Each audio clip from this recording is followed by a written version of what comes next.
Hello and welcome to our Sakata vegetable production series. So in the previous videos we basically planted butternuts, we went through the pollination period, and now we're at harvesting. So today Lolo is going to tell us a little bit more about how do you harvest, how do you know that if the fruit is ripe and you can actually pick them, how many times do you harvest, storage of the butternuts and so forth. So yeah, let's find out. Lolo, how are you doing? Good yourself, Andre? No, good. Right, so butternuts, we've now gone through the whole season. We're now at the point for harvesting. What are the things that I need to look out for, and how do I know that, okay, right, we're ready to do to start harvesting?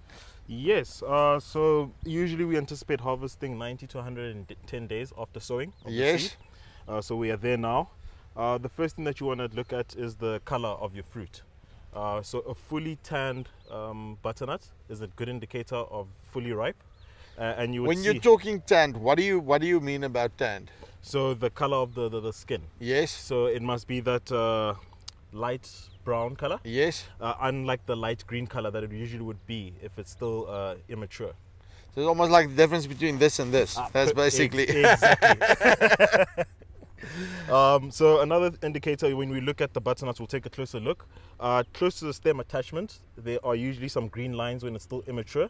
Those should be fully tanned as well. Okay, so here's a few fruits that we can look at. Don't want this thing sticking in me. Oh, you got one there. I got one there.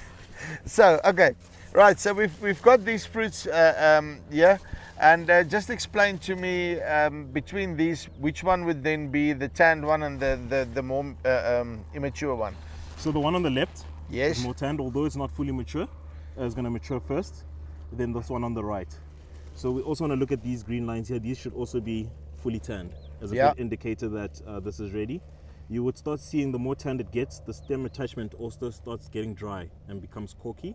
Yep. That's a good indicator as well to show. So then basically the plant is cutting it off and saying, listen, yeah, okay, right, you are ripe, you are ready, I'm not putting any more resources into you, I'm now focusing on the rest. Exactly. Is that basically how it happens? Okay, so, and then obviously I can't pick these two things together. So how many times do I then harvest at the end of the day? That's a very good question. So when it comes to our butternuts, we harvest 3 times. So there are 3 sets. So the one on the left that we just explained would be your first harvest. Yes. The second harvest would be the one on the right. And then the third harvest, we'll take a closer look inside here. You'll see there's some smaller ones that are still making flower, exact like that one there in front of you. Yes, like this one. Yes. Which basically is very immature. It's basically green still. It's still green, yes. Okay, and so then, so I'm gonna go up until the third harvest. If I'm lucky, can I get a 4th one, or is it just the 3? No, so it just does the 3 sets. And that's end of story. And how far would these harvest periods be from each other? So that's going to depend on when in the season it is. So if it's warmer, it's going to be quicker. Yep. Then when it's colder, it's going to take a bit longer. It's also going to depend on how you're feeding it, your water and your fertilizer. Oh, I'm with you. Yes. Okay, so these ones aren't ready for picking yet. Yes. So let's go back there at the bottom, and let's go have a look there. There's ones that's actually ripe and ready, and yeah, let's go check. Let's go check. Okay, so now we're at the plot that's ready for harvesting. First of all, before we get to the harvest, why are these white things around here? No, these are just simply to separate the varieties here. We're doing trials. Yes. Because the butternuts spread out, just to keep record of where each variety is, we use these frost cards. So it's not necessary. If I don't have these, I don't have to worry. No, you don't have to worry. Okay, no, awesome.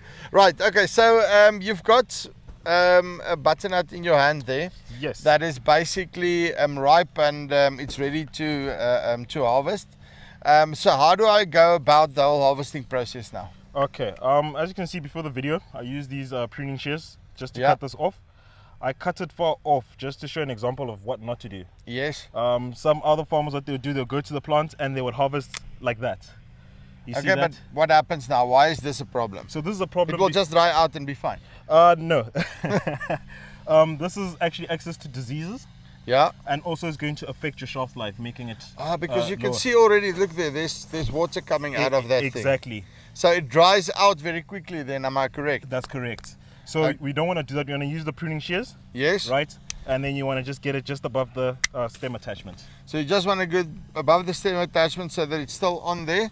You just cut it off there and there you go. There you go. And so this piece will then dry out eventually? Yes. Am I right? That's correct. But then you get a longer shelf life. You get a longer shelf life. Okay, now speaking of shelf life, how long can I keep butternuts then before I need to sell them? How long will they stay fresh? So our Pluto and Quantum store very long, so 2 to 3 months. That range depends on how you store it. Is it well ventilated? What time of the season is it? Is it winter or is it summer? That's going to affect how long you can store it. If it's cooler, you can store it for longer than if it's hotter. But also, I think the same applies for, as all other things, store in a cool, dry place. Yes, with good ventilation. Good ventilation, yes. And then you're already halfway there. That's correct.